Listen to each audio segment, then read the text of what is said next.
అపోస్తలుడైన పౌలు గారు మాట్లాడుతూ ఉన్నాడు. తాను నిలుచున్నానని తలంచుకున్నవాడు పడకుండానట్లు జాగ్రత్తగా చూచుకోవాలి. ఏ విషయంలో చూసుకోవాలి అనంటే, నువ్వు నిలబడి ఉన్నావే, ఆ నిలబడిన స్థితిలో నువ్వు పడకుండా జాగ్రత్తగా నీవు చూసుకోవాలి. ఈరోజు మనం చూసుకుంటూ ఉన్నామా?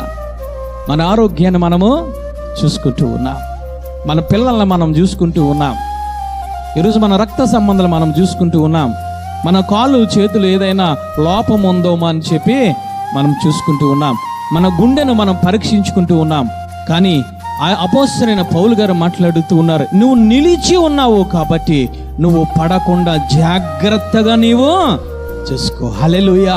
నువ్వు ఏ పరిశుద్ధతలో ఉన్నావో, ఏ విశ్వాసములో ఉన్నావో, ఏ వాక్యములో ఉన్నావో, ఏ ఆత్మతో నింపబడి ఉన్నావో, వాటి నుంచి నువ్వు పడకుండా జాగ్రత్తగా నీవు చూసుకో.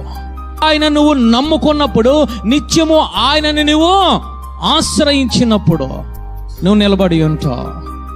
ఈరోజు నువ్వు ఆయనను ఆశ్రయించకపోతే, ఆయన నువ్వు నమ్మకపోతే, ఆయన విడిచిపెట్టినట్లయితే, అప్పుడప్పుడు సంఘానికి వచ్చి, అప్పుడప్పుడు వాక్యము చదివి, అప్పుడప్పుడు ప్రార్థన చేసి, అప్పుడప్పుడు నెలకొకసారి ఉపవాసం ఉండి నువ్వు ప్రార్థన చేస్తూ ఉన్నావే, అలాంటప్పుడు నువ్వు నిలబడలేవు. నువ్వు నిలిచి ఉన్నావు కాబట్టి నువ్వు పడకుండా జాగ్రత్తగా నీవు చూసుకో.